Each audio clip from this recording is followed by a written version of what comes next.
Hello, friends. What's up? Moses here, bringing you an update on our actually fresh new character. It's a different warrior than the offline guy. I started 2 streams ago, an online character. Started to base it around the build guide we made, so I guess it is kind of like a build update. Um, but it's an entirely different character, and I have about 22, 23 hours on this character in the last 2 streams, maybe even 25, and I'm here to share with you the things I've learned, how the character is geared, the tree, the skills, and all the stuff that we now know that we didn't when we made our first build guide. So there it is, the character. I'm just gonna hover over the over the gear for you guys to take a look. What's happening here? Mostly we're focusing on all resists. Having it on the gear to enhance our all resist is actually quite strong, and if you can get some individual resist plus to occult plus to elemental plus to material resist, and that's great. Like you see here, it's an all resist and plus to occult. All resist and plus to occult, that's 200. Here we got 100 to all resist, but plus to elemental plus to material, and big toughness roll on a big 1500 health chest that I even managed to get 3 defensive 3 on. Took a little bit. Pants here, about 1k life, bunch of all resist, and again occult, a bunch of toughness. Really, really good stuff. Over here and here, I got 2 stats that I want to talk about. The 2 all resist score and 2 occult resist score. So if you see, this is not plus 32 occult resistance score, this is plus 32% to occult resist score, which is a much stronger stat to have. When we're looking at this item right now, it says plus 101 elemental resistance score. It's not percentage, right? It's plus 101 to elemental resist. This is a flat added damage to your elemental resist. This will multiply the occult resist and all resist. Makes it a lot stronger. So you try and get these on your belts, on your amulets, on your rings, and it will definitely be an extremely strong stat to have, because again we're multiplying these big numbers, giving them a big boost to our damage reduction. And currently you see I got about 3k resistance score, which provides roughly 51% damage reduction from material, roughly 2.3k, almost 46% damage reduction, and 3.5k, almost 57% damage reduction from occult damage. On top of that, we can have these happen over here on the tree. These are nodes that I'm now getting into on Praetorian, you know, quadrant right here. There are 18 to all resist, 18 to all resist, 18 to all resist, and then all resist and health that are, come to be roughly 65% of total all resist here. Really, really strong multiplier for your overall all resist, which is why we're able to reach these kind of high damage reduction values. Outside of that, I try to get ferocity and some attack speed whenever I can get it on the gear. Attack speed will will increase the rate in which we are able to use our skills. So bleeding edge right now, this is the amount of attack speed that allows us to deliver that many bleeding edge over time, and that's what our build is built around. So let's go through the skill. I'm not going to talk too much about the modifiers. You can choose them for yourselves.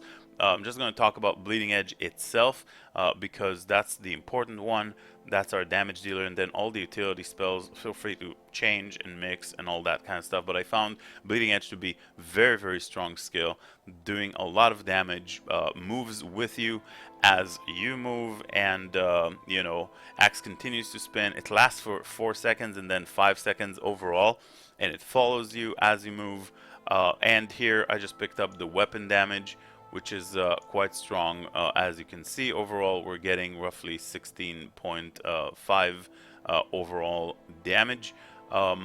If you ask me why the damage here is increasing, the answer is I really don't know. Well, I actually do know, and I will tell you now. Now I thought about it. There is a damage per rage, damage per rage spent. Oh, there it is. Damage per unspent rage points. So the more we're increasing our maximum range, the more damage we're getting. So when we are low on rage, our damage will go down from 16.5k to whatever this is. It's going to go down, and then you know, it's roughly 500 600 rage, you see, and then it will start climbing up once we fill up our rage, which is 16.5k. So yeah, I do know that's the reason. Cool. This is again the mods we talked about. Juggernaut is a skill that I used for some damage reduction, some damage absorption. It doesn't say how much, but it feels pretty strong, so I'm using it. Over here is Sovereign Shout, again for the rage generation and for all the buffs. You can see crit chance, move speed, rage generation on hit, some all resist, some attack and cast speed. Very nice utility spell. Over here we got Warpath, which is a skill that essentially all of these modifiers are not important at all. What matters is this charges the skill to channel for longer. What Warpath does is basically allows you to you know, it's a movement skill until you bump into a wall or something. It's quite nice, allows you to you know, do some backtracking if you need it, do some you know, escape ability and all that. You can see it's quite nice, and it's using up your rage. So before you press it, make sure you have at least like 80-70% rage when you have like when you can go long, right? So it's really pretty cool, and yeah, you crush into a wall. And then Wings of Ishmir is our movement skill, Leap. It causes stuns, it causes weakness on hit, it gives us you know, it pulls enemies, creating vortex. It gives us you know, some rage and all that. So this is essentially the build. And now the tree, when it comes to the tree, I had to make some changes. I given up some things, and I picked up some other things. So let's talk about what we've given up. Later in the game, these nodes seem like kind of a, I don't want to say a waste, but less effective as we level up. Since if we look at the stats over here, that's like 7, 1.3, 1.4, 1.6, 1.7k stats overall, making the 25 nodes that we liked so much early on with agility, toughness, ferocity, and another toughness over here. And I believe there's another node, yeah. I don't remember. There was a couple of nodes up there. Yes, wisdom and toughness. So these I actually picked up when the character was fresh, because they're a lot more impactful than they are later on. And then later on, I just removed them. There's 6 stat points. 6 stat points would mean 150, and when you already have like 1.6k, 150 is a substantial amount, but does not justify the use of 6 whole points, in my opinion. So I did remove those, and we don't have them anymore. Another thing that we don't have anymore, that we built our character around, that seemed super cool to me and maybe even broken, is Time Weaver. I removed that because the more I played, I started to get used to and, you know, get familiar with the animation of the skills and like ground effects and kind of like indications of what's happening in the game. You play it, you become familiar with the game. That's just how things work. And then I noticed when I'm pulling enemies with the hook, Tracker's Reach we used, when I'm pulling the enemies, what happens was, if it's Trash Mob, then it has a little gray circle, you know, kind of like animation underneath its feet that indicates stasis. And when you're being stasis, some monsters have stasis chance, you also have this circle underneath your feet. Then I realized, hey, this only works for champions called specialist in this game, which is the lower tier of special monsters, right? And then to the underlings. Underlings are called trash, like trash mobs are called underlings. And these, generally speaking, I managed to deal enough damage to blow them up pretty instantaneously. So what it doesn't work on are these real, sometimes tanky um, elites, the champion packs, um, right? And then not champion, what they're called.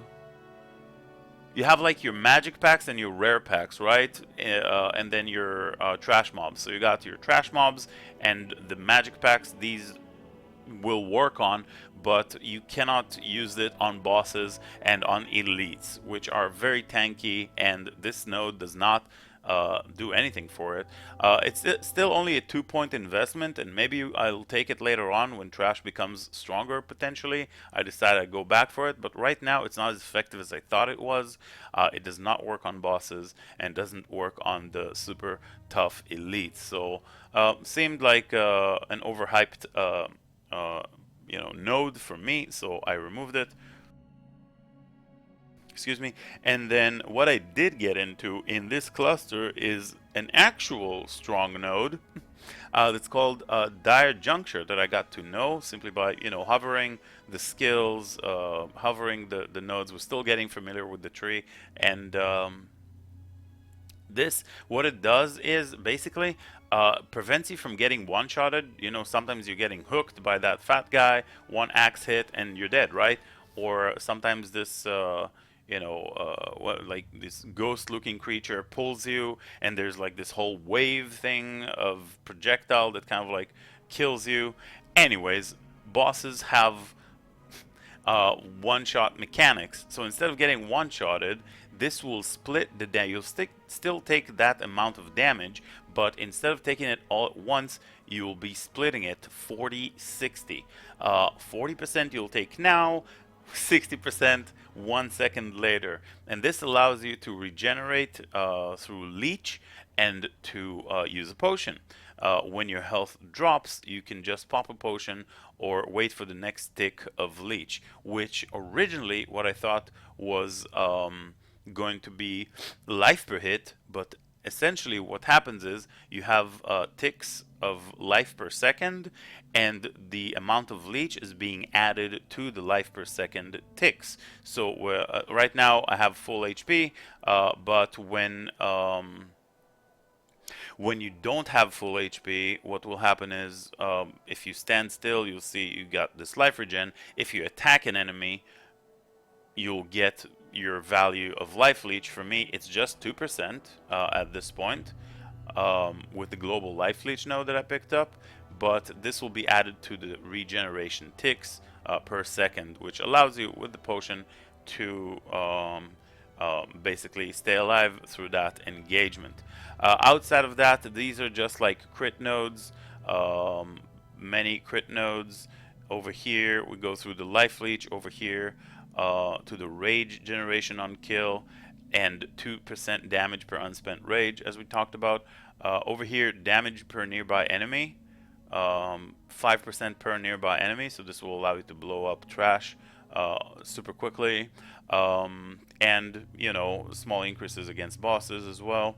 Over here we got Child of Fury, Furious Appetite, makes it so that instead of regenerating willpower, you will regenerate rage, right? So you always be able to engage full on when you're out of combat and you go into combat. Outside of that,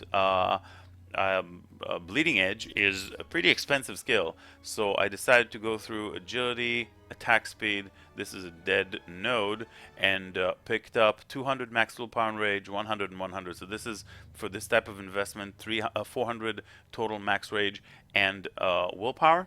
Over here we got some wisdom, attack speed, movement speed, and then a dead node. And then over here we got the crit, some more crit, attack damage, move speed, and big attack speed node. Stamina point and one stamina regeneration rate reduction allows you to dodge roll more frequently. Here we got some health, Here we got some more health. Here we got the all resistant health and the all resist nodes that I'm going to pick up. But these I only picked up much later. Like these are my most recent nodes. Um, the more important ones, here we got some percent damage, willpower cost generation, and rage cost generation with a 9 all resist node. I think I'm going to get this one, and where is it? There are two nearby nodes that has it. And there's another one here somewhere. I'm not really sure, but it's here somewhere. Either way, is this the one? Now it bugs me. I don't know. Maybe it was this one. Oh yeah. Okay, so we got these two. So there's a 5% rage cost reduction, but I know there's another one here somewhere. I'm sure it's here and I'm missing it. It's like right underneath my nose. Oh my god. This is, oh, there it is.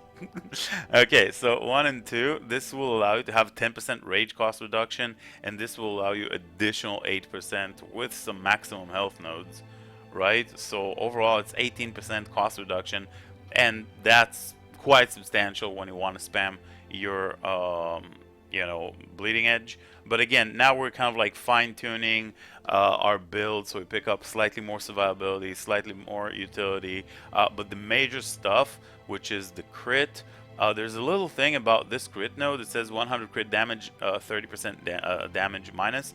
I don't know what that minus stands for. If this is a multiplier, then we lose 30% of our tooltip, which is huge, and then 100% crit damage is not going to be that significant. But if it's a reduce, they don't make the difference that every RPG makes, which is the difference between reduce and less. Less is a much stronger word than reduce, right? Because if we look here, there's an increase 573. If we lose 30% here, that's not that big of a deal. But if we lose 190%, that's a less 30% than this 190%. That's a lot more, right? So less and reduce, no difference on the tree, which makes me not really know if this node is worth it.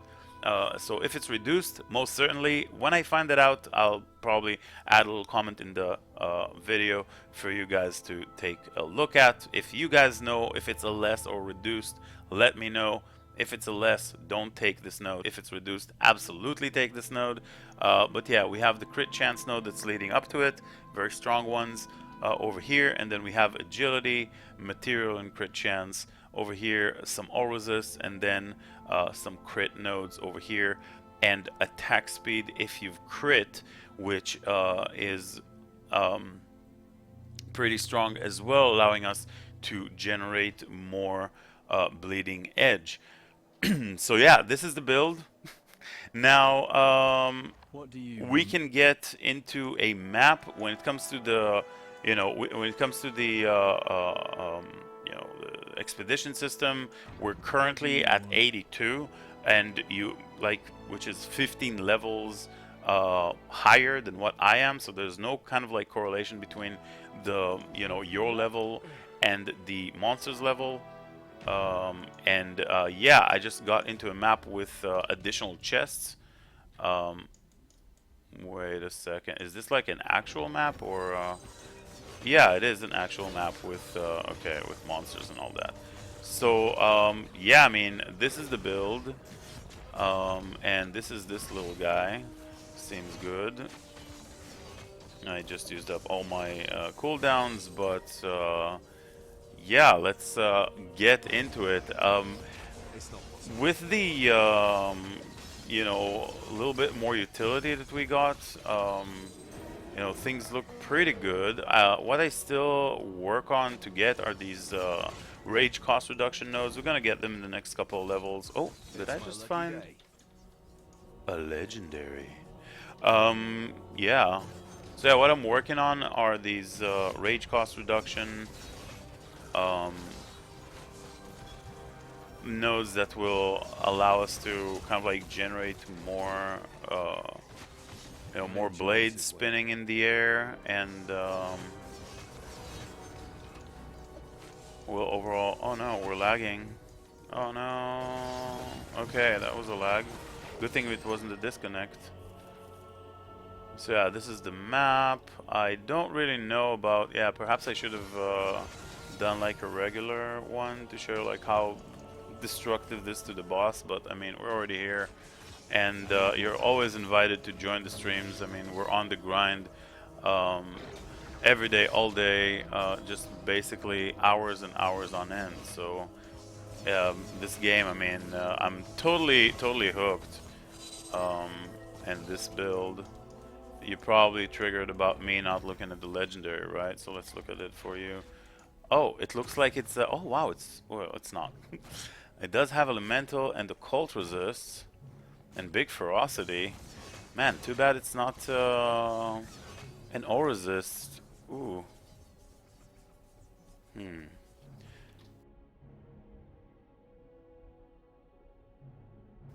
So essentially, we gain like 700 life and we lose material resist, is what you're saying? Getting a little bit more ferocity but less crit chance? I don't know. Some agility. Too bad, yeah, we're not really gaining ferocity because our gloves had like 60 something. Either way, oh man, this was actually really close for an upgrade, but I don't think I'm gonna use it. 700 life is nice, but resistances are god, and I don't feel like losing what it is that we're losing here. 105. I mean, I guess 105 is fine. Yes, you know what? We'll use it. Yes, our elemental resists are pretty low. Anyways, like the lowest, they're not low, they're just the lowest. Yeah, and we're getting a big chunk of life as well, so 3k life as bonus. Seems good. We'll probably replace those, like, you know, now that we're... Oh, I think there was an omen over here that escaped, that I triggered and I didn't even see. So yeah, you see the, I mean, warpath, when I'm not failing, clicking on it, the movement speed, like really sweet and takes you real far real quick, and then you can kind of like prepare your bleeding edges and charge up to the guy. If this guy didn't block me, would have been a lot nicer, but you see we're blowing up enemies over here, and clear speed is really strong, progression is really nice with the level of XP we're getting, and you know, I'm very happy with this character. But yeah, the unfortunate part is that stasis cannot be applied to bosses and to these kind of like champion packs. So rest in peace. So yeah, this one was a map, in fact, not full-on expeditions. These take a little bit longer. I'd rather not put a full expedition in a YouTube video, because then, you know, it's already long enough with all the new stuff that we're learning. I'll manage that right now. And then we bump into a wall. I kind of like thought there's going to be a champion here. Here we go, leaping and destroying these guys. So this guy, for example, was a specialist, not a champion. So the specialist packs will take stasis. You know, the stasis damage coming from that node, Time Weaver, which time cannot heal. But yeah, I mean, it's not very good because they die quite quickly anyways. The bigger they are, the harder they fall. And yeah, you can prepare it and just go, because 5 seconds is a pretty long period of time. The bigger they are, the harder they fall. And this was it. So this guy is actually pretty strong, and I'm actually very happy with this character. We've been grinding non-stop, and we've kind of like been working on this build, improving, learning more, And yeah, outside of that, we have these expeditions. Um, Currently, just one reward. Currently, five projects are available, and yeah, I mean, I really recommend you to take a look at this system. Essentially, every time you go to an expedition or a map, a turn passes, and you get productivity, and you complete progress over here. Here you see we're missing like 80 or 60, and then we complete this, which gives us random rogue armor. This gives us catalyst. This gives us large quantity of gold, large quantity of primordial affinity. I got 15,000 last time when this quest succeeded. Sometimes they succeed, sometimes they don't, so it's kind of like a risk. You have to invest and find out. Over here, primordial affinity for small investment. And these over here give you gold and like random items. What I managed to get over here was these legendary greater entropy echoes and greater ohms echoes and greater abyssal tears. These can be used on legendaries, and this is in fact how I got my weapon to be this strong. I, re-rolled it with greater entropy orbs that I got from these quests, and sometimes dropped. But this is an example of a piece of gear that I've got through these quests. And this is essentially how the crafting system works here, which is like modifying existing items using these orbs. There's no sort of way of salvaging this gear. You basically just sell it for gold. You don't salvage and use the materials to create new ones like in D3. But there are these orbs that you can apply onto items, improve rare items, improve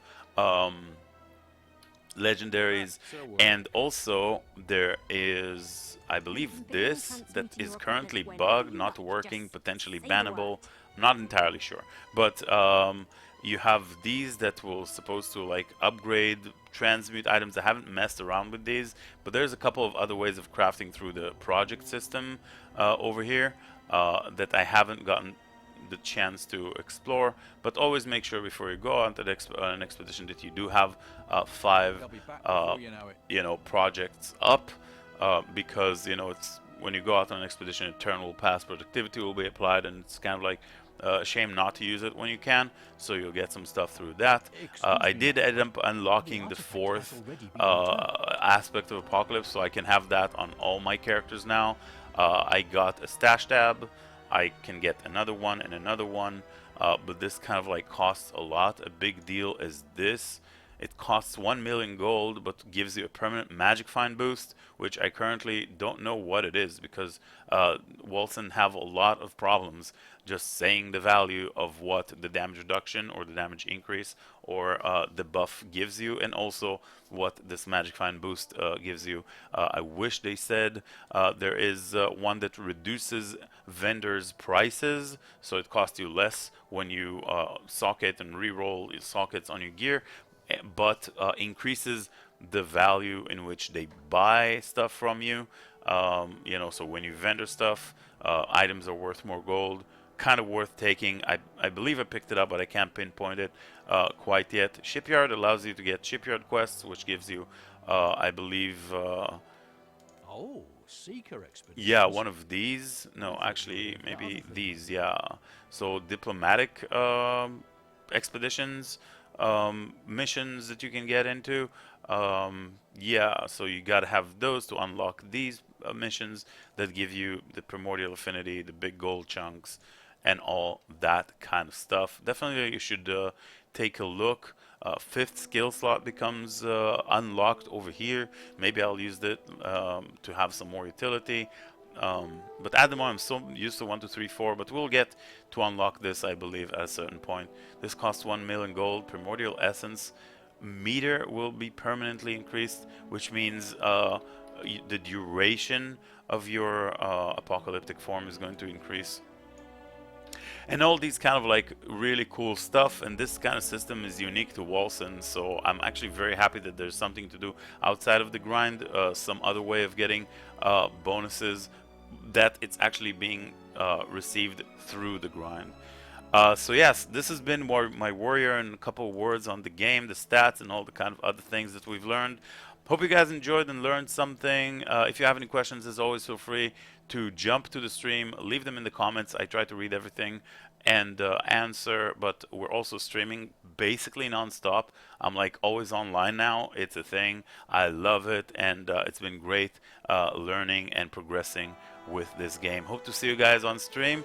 Thank you very much for watching, and I'll see you guys next time.